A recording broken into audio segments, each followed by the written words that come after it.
Hello and welcome to Some of My Friends Read Comics. We've got Chris. We've got Vince. I am the fastest man alive. Great. I'm Kia. Hello, welcome to the show. We are talking about The Flash. Because why are we talking about The Flash? I guess Justice League is out. Movie, yeah, we did that last time and we were a little like, all right. Well, let's try again. So we figured we'd try with some Flash. Did we succeed? Boy, we'll find out.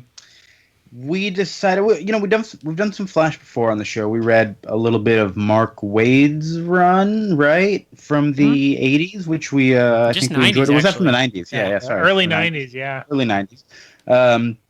And one of the authors that we have not yet really covered on this show is Geoff Johns, who I guess from like the early 2000s on has been kind of like the main guy at DC, right? He's been very much in charge of a lot of the events. He's like the Bendis of DC. He really is, yeah. Because he started with his Flash run in the early 2000s, which everyone has said is like, I guess one of his best, and he became an instant fan favorite. And Green Lantern too, didn't he? Exactly. He did Green Lantern Rebirth and like Booster Gold. He did 52 with that dream team of like Grant Morrison and Mark Waid and somebody else I'm forgetting. And now I think he's head of DC's movie division. So okay, yeah. Like I think he was brought in after Man of Steel or maybe Batman vs Superman to fix things. And then they did Justice League. Everything is great.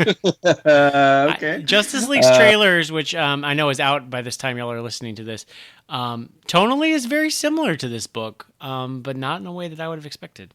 So, So we decided we would read a one-shot of his called Iron Heights, which came pretty much a year into his run. He started with issue 164.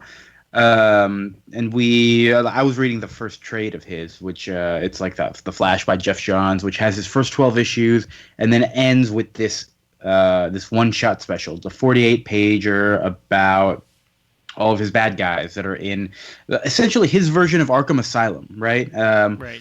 But it sounds like this is definitely the first appearance of Iron Heights, and I did like read this whole trade because I kind of wanted to get a little bit of the backstory, give Geoff Johns a full chance, and he does pepper in a few mentions of Iron Heights throughout this whole thing. So did he invent it? I'm curious about, or was it always mentioned but just never seen?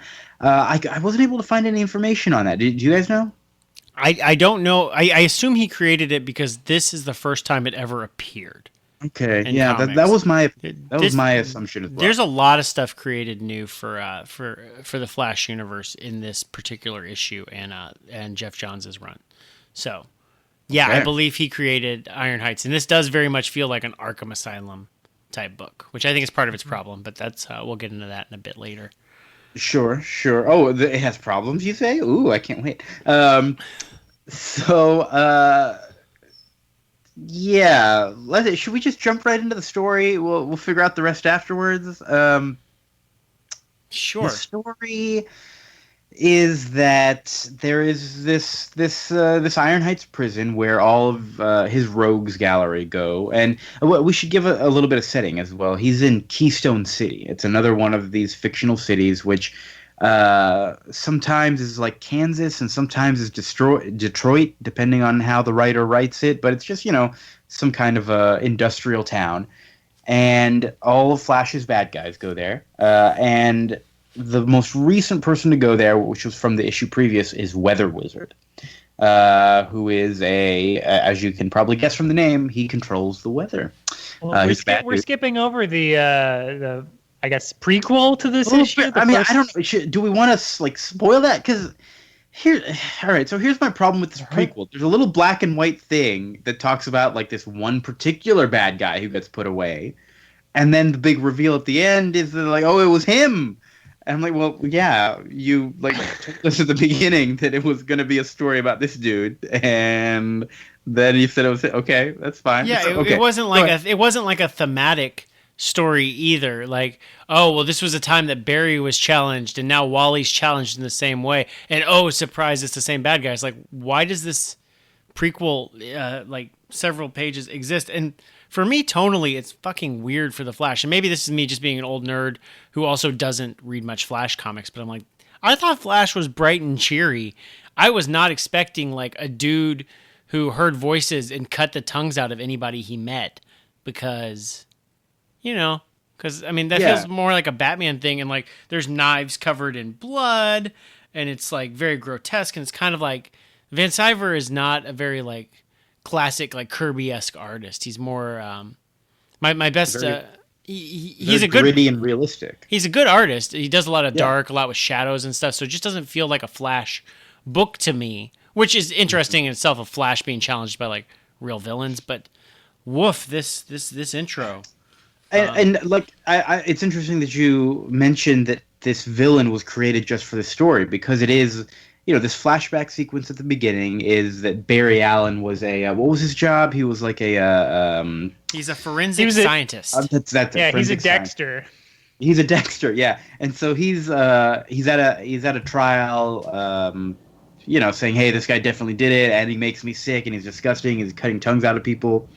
And I guess which I had a lot of problems with. Yeah. Because no one asks him any questions. And he's like, the fact that you would even try to say you're innocent is appalling. I'm like, hey, witness, shut up.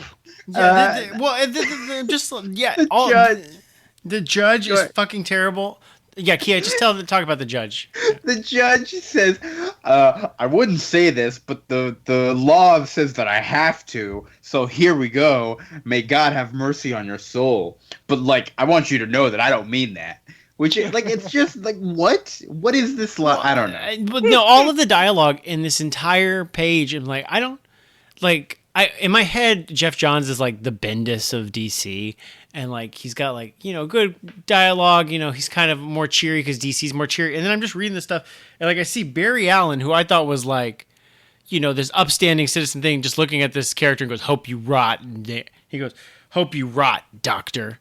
I'm like, I don't think the Barry Allen I know would say that.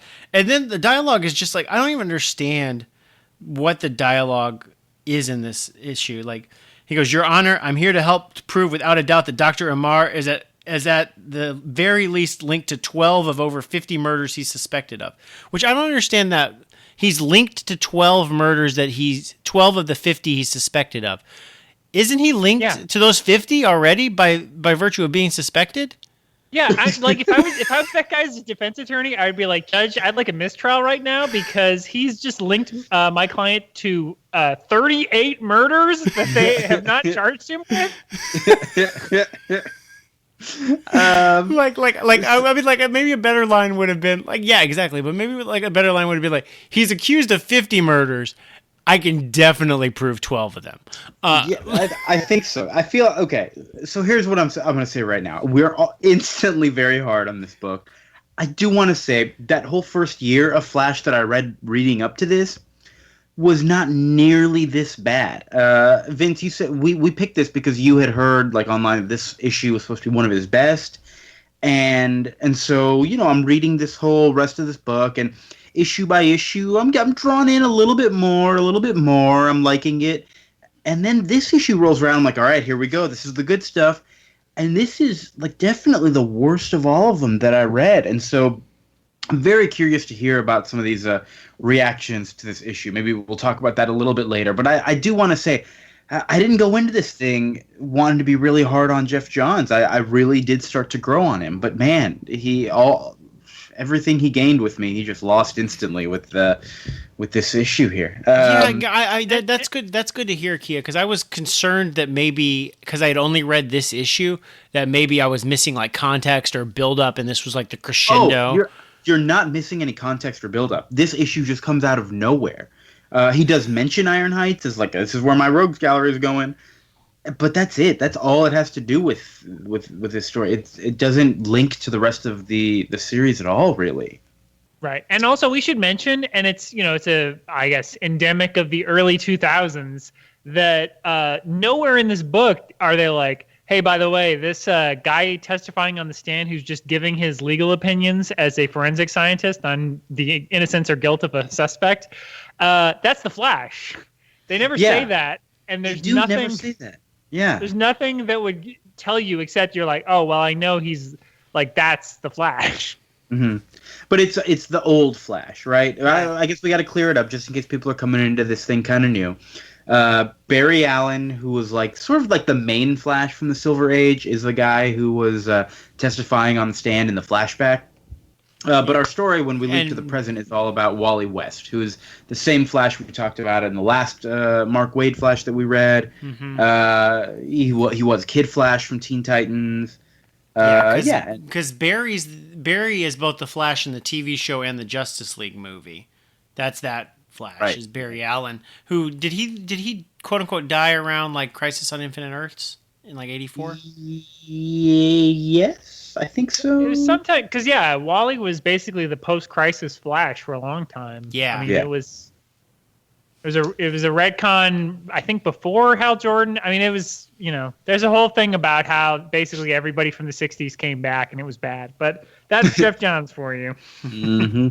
There is a lot of I know he has a hankering for the past, and he really likes writing about old things that you maybe hadn't seen in a while. And so I was very surprised to hear from you that this Murmur character was new. I thought it was like, oh, he's like digging deep and finding this old character and bringing him back into the spotlight for a little bit. No, it was all just created just for this story, which doesn't seem worth it. I don't know. All right, whatever. He's a hilarious serial killer character from 1966. Yeah, who likes to rip out those tongues. Mm-hmm. He loves the Beatles and also pulling up people's tongues. And his deal is that he just hates, like he believes he shouldn't be allowed to speak anymore.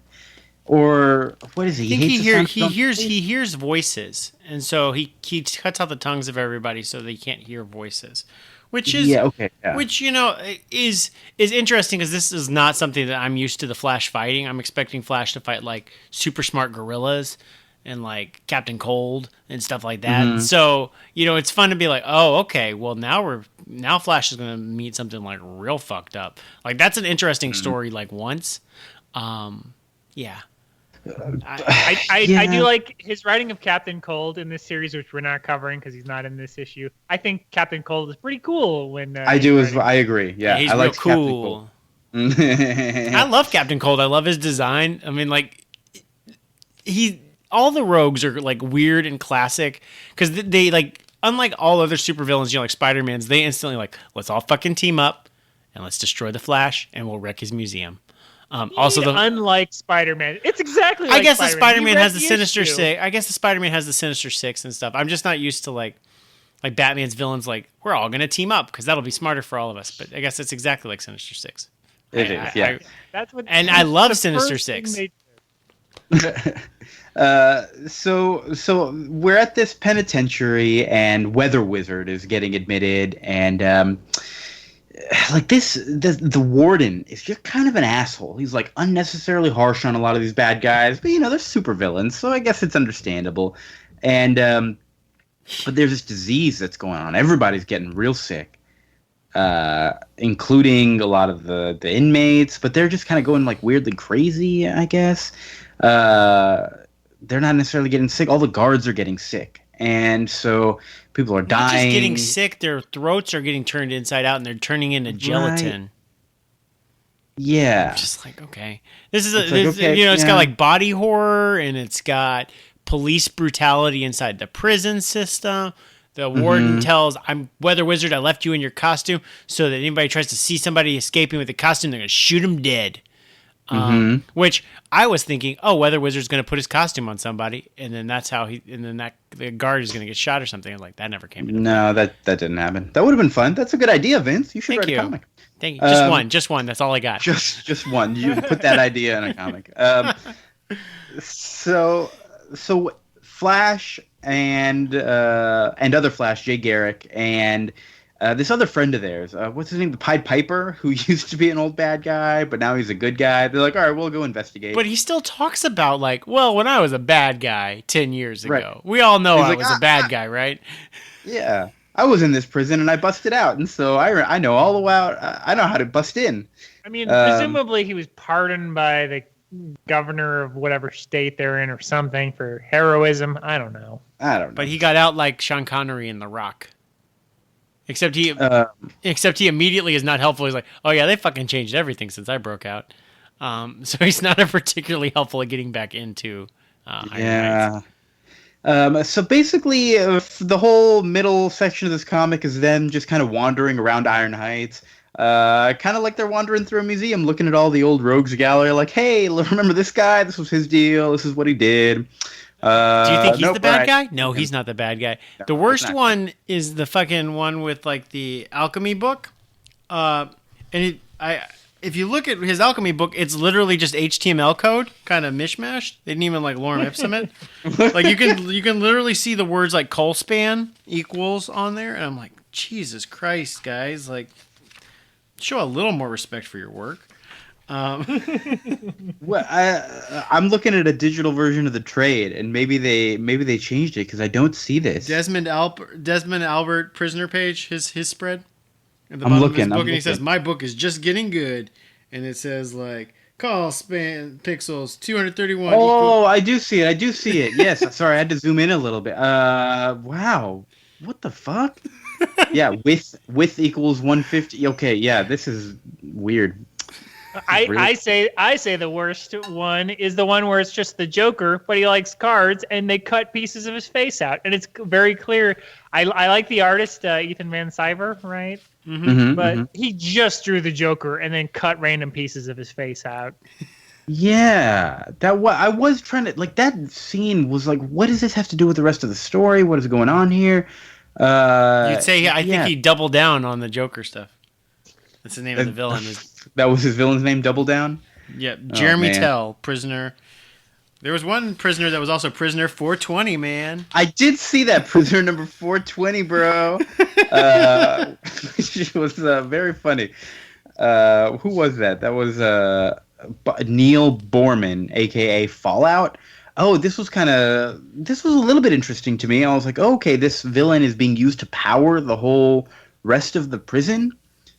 He's like plugged into some energy cell or something like that, and he's like, let me out of here. He looked really creepy. That villain may have been my favorite part of the thing, but maybe it's just because I saw 420 and I got excited. That was a cool design. It was a cool design. And I did like Cicada, who's like, he's a cult leader, and he's been sentenced to death by lethal injection, but he may be immortal, so we'll have to figure that out first before we try to kill him. I did. So that was in the run. He was introduced earlier in this run, and I read that and I was like, oh, I don't remember hearing anything about him being immortal. Maybe I rushed through it a little bit, but like, okay, all right, guess this guy might be immortal. Cool. And then they get to Murmur, and Flash is like, oh, wait a minute, this guy doesn't like voices. It's him. And so I'm like, oh, okay. And then he looks at the water and he goes, wait a minute, the rest of the prisoners are getting water. Oh, that's how they're all getting poisoned. Oh, no wonder. And I'm like, okay, Flash, you jumped to some conclusions very quickly. But you happen to get them all right, so good for you. Yeah, also in the flashback, I mean, when the judge says, I don't believe it, but I'm going to say, may God have mercy on your soul. That's what judges say when you get the death penalty. Like, that's what that means. Oh, yeah. So, right, he didn't get the death penalty. Yeah, he didn't get the death penalty. I guess they commuted it later. They're like, just kidding. Mm-hmm. So he's very creepy looking. He's sewed up his face, cut out his damn tongue. His eyes are also crossed for no reason. But he is a very creepy looking guy, like lanky, very lanky. I don't understand why, but he is lanky and like bony and elbowy and like kind of strange. If I looked at him and I had to guess what his powers were, I would say like, okay, maybe he's a little bit stretchy. But no, he's just a weird dude. Yeah, I would think he would have like some kind of hypnosis or psychic powers, maybe. I don't know. Yeah, but he's got nothing. He's just a crazy dude who cuts out tongues. And he has spread this disease through the water system. And so Wally has to, bring a sample back to Jay Garrick, the original Flash from the 40s, who's helping him. And he's in the lab, and they get a little thing made, and everything's okay, except for the fact that Murmur escapes. A lot of the villains escape. Boy, that ain't good.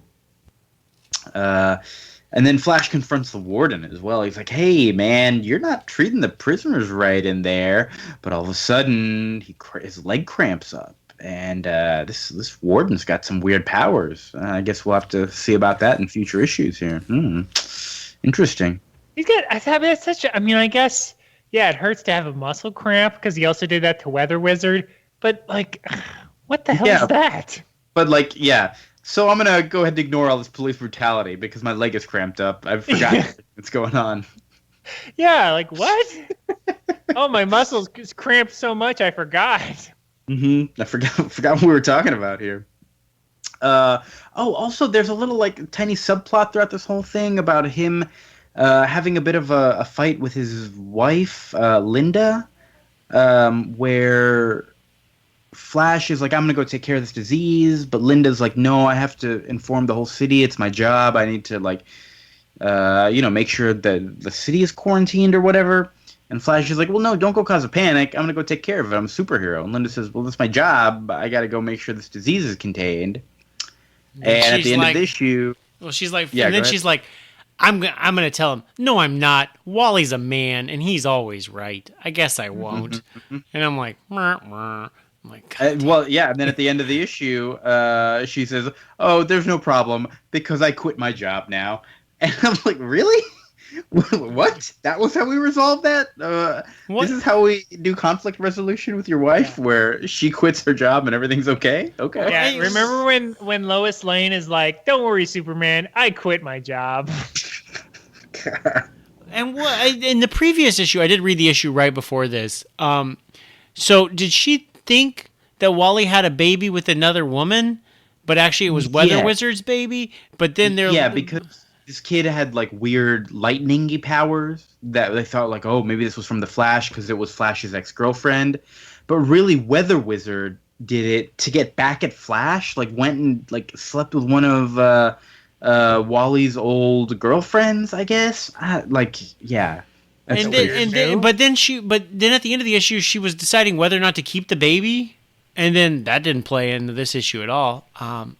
I was like, maybe. I mean, but this is a one shot. Maybe I guess that's true. Around later, yeah. But what do you like? Keep the baby? It's already like a couple of years old, right? She was like ready to be like, I hope it's not my baby because the police station's right here.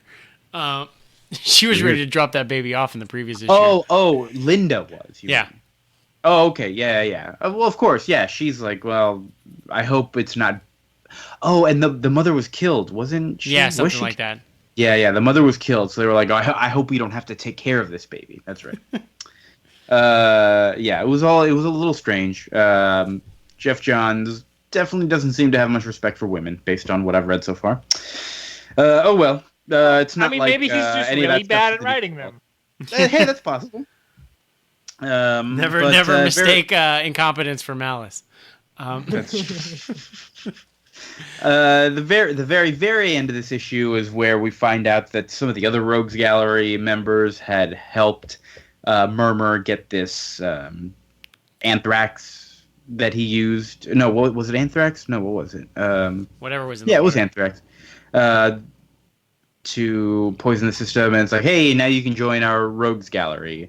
We're a team, and we're gonna get at the Flash, and we're bad. Right, and this isn't your daddy's group of rogues with the Pied Piper and Weather Wizard. This is like they're super extreme. Yeah, they look like heroes from Kingdom Come, man. They look bad. Is she like biting a bullet in her mouth as well at the very end? I think that's what it's okay. No reason, whatever. I couldn't name all these other folks. I know a few of them show up throughout this run. You've got Magenta up there, who's kind of crazy. Weather Wizard is still there. I guess it is your father's Rogues Gallery. You've got Murmur, who's like telling her to shut up. He's like putting his finger up, like, no, I don't want to hear you talk about any of this stuff. Why doesn't he rip their tongues out? I don't know. Good question. But yeah, this was it left me a little bit disappointed. I said I was appreciating the rest of the run up until this point. I don't know what's going on. Yeah. Maybe this just reveals a lot of the flaws. I don't know. I mean, the art's nice. I will say that. Just kind of scanning through it, the art kind of varies. Some of it's good, some of it's whatever. I was a little jarred by the first time we see Iron Heights Prison. It's a giant 2-page spread of a pretty normal looking building. Yeah, very very much. I was like, okay, that's okay, good. Yeah, I mean, that's really. I mean, I know it's 2017, and so we're using our powers of hindsight, but like, it's a really lazy. He took an actual photo, and was just like, well, I can just draw this. Is it a real photo? Is that a real building? Well, I mean, it looks like it, doesn't it? Because it doesn't look like it's that hard of a thing, Like, yeah, it was either or it was like early 3D modeling software, where they would just make like a building and then just trace over it. Right. Yeah. So I mean, whether it's 3D modeling that's then traced, or whether he's just photo referencing and then tracing, like, it's really lazy. It is. Yeah. But that's 2 out of my 48 pages. I'm done. That was he also has a full page spread of that cross-eyed guy, and you're like, that guy from earlier. Surprise! It's the guy who we told you everything about in the flashback. He's the bad guy. Yeah, this was a very weirdly constructed story. Yeah. Go ahead. My biggest problem with it is there's like no tension in it. Like, it's like, it's like, we got to find out who the bad guy is. Okay, we found out who the bad guy is. Everybody's been poisoned. We need to get an antidote. Well, we got that antidote. Oh no, Wally's been poisoned. I just went back to Jay. I'm not poisoned anymore. Okay, cool. Like every single problem introduced is like solved within half a page. And it reminds me, because I used to write really shittily stories, and that was the biggest note I got, was like, everything's solved way too easily, Vince. And that always like sticks in my head, like, everything is solved way too easily in this story. There's no tension and no suspense. And like, you never see Wally really get his shit kicked in, or like worried that he's not going to succeed. Yeah. The beginning issues that I read were really cool, where he's trapped in an alternate mirror universe and doesn't know how he's going to get back, and the Flash doesn't exist, and everybody hates him, and he's running into bad guys. And I was like, okay, this is interesting. We're learning about other Flash characters, but we're seeing these alternate versions of them, which is a fun way to do something different while still informing the audience about what the norm is. Yeah, I enjoyed that, although it did rely a little too much on, like, let's all take a trip to the History Museum. Yeah. Captain Cold reads an entire book in like 20 minutes. Yes, I was very confused about that. Captain Cold reads a book very, very quickly. Which would make sense if Flash read a book very quickly, right? Like, he's got super speed. Yeah. Which he doesn't even use in this book. I mean, aside from stopping that train at the beginning. Like, does Flash ever use super speed? That's right. They do this unrelated thing, yeah. He uses it to as you mentioned, eliminate all tension, because he's like, oh no, I have the disease. And then he just, like, in one page, he's like, please cure me. Thank you. Yeah, he's like, I'm going to use my Flash powers to, like, warp to where Jay is. We're also going to use our Flash powers to, like, speed up the antidote to make it work real quickly. But it's not, like, visual. It's not, there's nothing, it doesn't feel like a Flash book. You're right. It just doesn't feel like a problem that is suited to Flash's powers. Yeah. I don't know. It's awkward. This is weird. Vince, you said this was supposed to be one of his best. Where did that come from? That's what I just always had read in the comics, that like Iron Heights is like the thing. That's the big story. And so I was like, I was always trying to like find that. I just know that this was supposed to be big because like I'm even looking at the back of my Geoff Johns omnibus here, and it's got a little passive aggressiveness in here. It says, now re-experience Jeff's unforgettable 5-year run. And then there's a pull quote also that says, for 3 years, Geoff Johns produced one of the most enjoyable runs in Flash history. And I'm like, well, I thought it was a 5-year run, but the pull quote says that 3 years he did an enjoyable run. So just 2 years where it ain't enjoyable, I guess. I guess so. Yeah, interesting. Very interesting. I maybe it's just because Van Sciver and Johns have like a long storied history together, and this may be their first big collaboration. Unless they did Impulse together. because they did Green Lantern Rebirth where they brought back Hal Jordan, and then they did, and I think he did a few issues of the original or the Green Lantern reboot after that, like 04-ish. And then they did the Flash Rebirth where they brought back Barry Allen from the dead.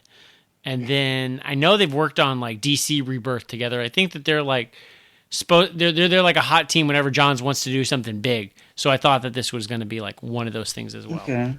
Well, it could also be because the new Rogues Gallery shows up at the end, and maybe that's a big deal for a while. So they're like, "All right, this is where it starts."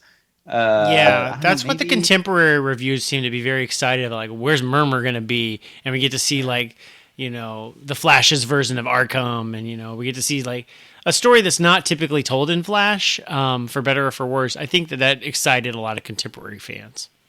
Okay.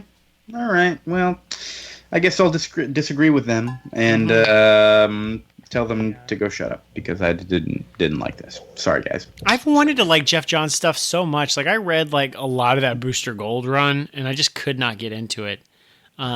It doesn't have like. Do you remember that one? No, I didn't read it, but even the stuff that I did like earlier, he does write like he is a fan, and I think a lot of fans do appreciate that, where he has like this sense of history and making sure to bring it up while also kind of telling I don't know fun new stories. This wasn't fun, but the rest of his run I can see as being fun. Yeah, I just think Wade and Busiek do that more for me than. Yeah, but maybe they're calling back a different era than Johns is, and I'm more nostalgic for their era than Johns' era. Yeah, I don't know. I guess it is all about nostalgia. Yeah. He really, I mean, Alan Moore is notorious old crank, but he has a very low opinion of Geoff Johns and won't shut up about how they keep recycling like throwaway ideas he made 30 years ago. And it's like, well, he's not wrong. Yeah. The Doomsday Clock. Yeah, they're basing a big event around Dr. Manhattan meeting Superman? I don't even know who he's meeting. I mean, they did bring the Watchmen back into the like main DC universe, so yeah, I can imagine Alan Moore not being too happy about that. Right. Yeah, it's like did they call it Watchmen Rebirth? Oh, but you're right. It does feel like he kind of takes all of these interesting ideas from the past and makes them a little bit like kind of superficial and like oh, here isn't it exciting? And it's like okay, well, I don't know. I don't want to hate on him too much. People like it, but not us. So maybe we should move on. Speaking of moving on, we're done with the nostalgia. Yeah, we're done with nostalgia. We're gonna go to Star Wars: Shadows of the Empire. Great, woo! I love that game. Wasn't that game great? I was gonna say this is gonna be a review of an N64 game. All right. So yeah, new Star Wars is coming out. The Lost Jedi, is that what it's called? The Last Star Wars, Jedi. The Last Jedi. Yeah, Luke Skywalker leaves her in a mall. Leaves her. And she has to find her way around. Oh my god! And she gets stuck at Hot Topic and makes friends with all the goth kids. That'd be a good movie. I'd watch that movie. Anyways, no, Star Wars: Last Jedi's coming out. We figured we'd read some Star Wars, but it didn't go too well last time either. Boy, we just have a rough time picking them. What are we reading? So we are reading Shadows of the Empire. It's a 6-issue miniseries from 1996 that was based on the novel that was based on the video game. Is that right? Yes. No. Okay. No. So it was a full event that this is like about a year before the special editions, 3 years before the episode 1. So this was Star Wars' like big coming out party again. And so we're back. Yeah. So they wrote a new book taking place between episodes 5 and 6. It's going to be a multimedia explosion. We're going to have a novel. We're going to have a comic book. We're going to have even a soundtrack for the novel. Whoa. Which they made a whole fucking orchestral soundtrack CD for a book. Whoa. And also a video game and tie into everything. And the video game, if I recall correctly, doesn't tie completely into the story because the video game follows Dash Rindar on his quest to No, defeat... the video game had one level where you fly around in the snow. No, there was also a junkyard level where IG-88 was a piece of shit, and you had to like jump on a train, and it was really hard with that single. I don't think anybody made it that far. I barely did that first level over and over and over again. Those snowtrooper designs were cool. I think Boba Fett. Boba Fett, yeah. I think he was in there somewhere. I tell you what, he's no good to me dead. Oh boy. Boba Fett. Boba Fett. So wow, I had no idea. Like I do remember the video game for sure. I think a lot of us do for the N64, but I had no idea there was such a big deal around this Shadows of the Empire. How important it was. I got the novel for my 11th birthday. It was amazing. Wow! Congratulations. I remember reading it at YMCA primetime because I still went to daycare when I was 11. Yeah, it's a good time. Good times. By Steve Perry, was that his name? Or is that... I don't know. We'll find out. Sounds familiar. He did a lot of the novelizations, yeah. But he did not write the comic. The comic was written by John Wagner with art by Killian Plungett? Plungett? Plungett. I want to say Plungett because Plungett sounds like, you know what it sounds like. Sounds like a shitty artist. I don't know. Plungers and poop. This. Yeah, okay, I went too far. I haven't even looked at it. Oh, I see. Oh, yeah, poop. Oh, yeah, poop. We're gonna take a look. Yeah, we need to end this right now. Have a happy Thanksgiving, everybody. The Flash really got us down on the dumps. Hey, that's another poop joke. So, join us next time. We'll probably make more poop jokes. Like, I can't promise you that we won't, but it's probably going to happen. Yeah, join us next time. We love you. We hate poop. No, we secretly love poop. All right, bye.